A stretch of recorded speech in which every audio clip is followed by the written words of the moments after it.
Hello friends, இன்றைக்கி நம்ம மசாலா எதுவும் அரைக்காமல் ரொம்ப சிம்பிள் அண்ட் டேஸ்டியான சிக்கன், சப்பாத்தி, தோசை, ரைஸ் எல்லாத்துக்கும் ரொம்ப டேஸ்ட்டாக இருக்கும். வாங்க எப்படி செய்யுதுன்னு பார்க்கலாம். அதுக்கு இது போல் சிக்கனை மஞ்சள் தூள் போட்டு நல்லா வாஷ் பண்ணி வச்சுக்கோங்க. நான் ஒரு 3 வெங்காயம், கொஞ்சம் இஞ்சி பூண்டு, இந்த பக்கம் ஒரு 2 தக்காளி எல்லாத்தையும் ஃபைனாக சாப் பண்ணி வச்சுருக்கேன். இப்போ ஒரு வாணலியில் எண்ணெய் சேர்த்துட்டு எண்ணெய் நல்லா காஞ்சதும் இதில் இப்போது சோம்பு சேர்த்துக்கலாம். சோம்பு நல்லா பொரிஞ்சதும் மற்ற மசாலா பொருட்கள் சேர்த்துக்க போகிறோம். அதுக்கு நான் 3 கிராம்பு 3 பட்டை இதில் சேர்த்துருக்கேன். இது எல்லாத்தையும் சேர்த்துட்டு இப்போ நம்ம ஃபைனாக சாப் பண்ணி வச்சுருக்கேன் இஞ்சி பூண்டு சேர்த்துருக்கேன். இதை நீங்கள் பேஸ்ட்டாகவும் ஆட் பண்ணிக்கலாம். இது எல்லாத்தையும் சேர்த்துட்டு கொஞ்சம் நல்லா வதக்கி விட்டுக்கோங்க. இப்போ நம்ம 3 பெரிய சைஸ் வெங்காயத்தை இதில் ஃபைனாக சாப் பண்ணி சேர்த்துக்கலாம். வெங்காயம் சேர்த்துட்டு கொஞ்சம் நல்லா வதக்கி விட்டுக்கோங்க. நம்ம எந்த அளவுக்கு வெங்காயம் தக்காளி சேர்க்குறோமோ அந்தளவுக்கு இது நமக்கு ரொம்ப திக்காக வரும். நம்ம தொக்கு போல் கிரேவி போல் எந்த மாதிரி வேணுமோ அந்தளவுக்கு நம்ம வெங்காயம் தக்காளி குவான்டிட்டியை இன்க்ரீஸ் பண்ணிக்கலாம். இப்போ பார்த்திங்கன்னா நம்மளோட வெங்காயம் நல்லா வெந்துருச்சு. இப்போ இந்த டைமில் நம்ம தக்காளி சேர்த்துக்கலாம். தக்காளி நான் ஒரு 2 தக்காளி ஃபைனாக சாப் பண்ணி வச்சுருக்கேன். நம்ம இதில் கேர்ட் சேர்க்குறதால நான் தக்காளி கொஞ்சம் கம்மியாகவே சேர்த்துருக்கேன். உங்களுக்கு வேணும்னா கேர்ட் பிடிக்காதுன்னு நினச்சிங்கன்னா நீங்கள் தக்காளி எக்ஸ்ட்ரா ஆட் பண்ணிக்கலாம். இப்போது தக்காளி சேர்த்துட்டு நம்ம இந்த டிஷ்ஷுக்கு தேவையான அளவுக்கு கல்லுப்பு சேர்த்துக்கலாம். கல்லுப்பு சேர்த்துட்டு இதை நல்லா மிக்ஸ் பண்ணி விட்டுக்கோங்க. இந்த வெங்காயமும் தக்காளியும் இதில் நல்லா வதங்கணும். ஒரு 2 மினிட்ஸ் அளவுக்கு நல்லா வதக்கிட்டிங்கன்னா இப்போ பாருங்கள் நம்மளோட வெங்காயம் தக்காளி நல்லா வதங்கிடுச்சு.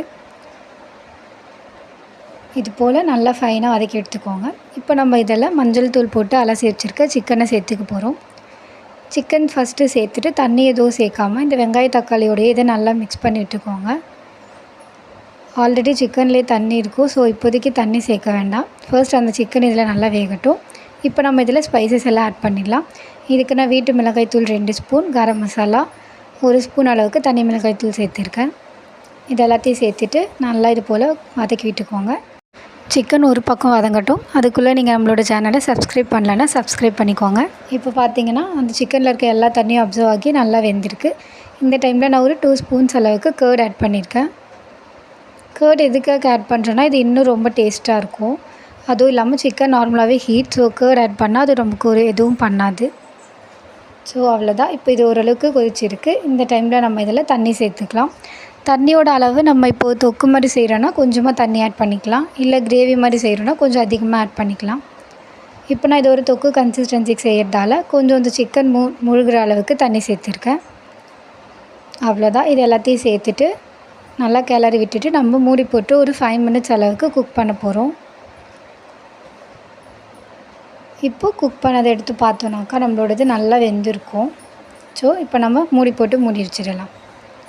கரெக்டாக ஒரு 5 to 10 மினிட்ஸ் குக் பண்ணிவிட்டு இப்போ ஓப்பன் பண்ணி பார்த்திங்கன்னா ஓரளவுக்கு தண்ணி எல்லாம் வந்து சிக்கன் நல்லா வெந்திருக்கும். இந்த டைமில் இப்போ நீங்கள் செக் பண்ணி பார்த்துக்கலாம். சால்ட், மிளகாய்த்தூள் ஏதாச்சும் கம்மியாக இருந்துச்சுன்னா இந்த டைமில் ஆட் பண்ணிக்கலாம். எல்லாமே கரெக்டாக இருந்துச்சுன்னா விட்டுருங்க.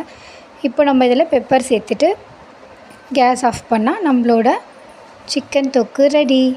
இதுதான் நம்மளோட கடாய் சிக்கன். இதை நீங்கள் கண்டிப்பாக வீட்டில் ட்ரை பண்ணி பாருங்கள். சப்பாத்தி, ரைஸ், தோசை எல்லாத்துக்குமே ரொம்ப டேஸ்ட்டாக இருக்கும். பேச்சுலர்ஸ் கூட ஈஸியாக செஞ்சிடலாம். எந்த ஒரு மசாலாவும் அரைக்காமல் இந்தளவுக்கு நம்ம டேஸ்ட்டாக செஞ்சுருக்கோம். ட்ரை பண்ணி பார்த்துட்டு எப்படி இருக்குதுன்னு சொல்லுங்கள். இது போல் சுவையான ரெசிபீஸ் எல்லாம் பார்க்குறதுக்கு மறக்காமல் நம்மளோட சேனலை சப்ஸ்கிரைப் பண்ணிக்கோங்க. பாருங்கள் சிக்கன் எல்லாம் நல்லா வெந்திருக்கு. நான் டேஸ்ட் பண்ணி பார்த்துட்டு எப்படி இருக்குதுன்னு சொல்கிறேன்.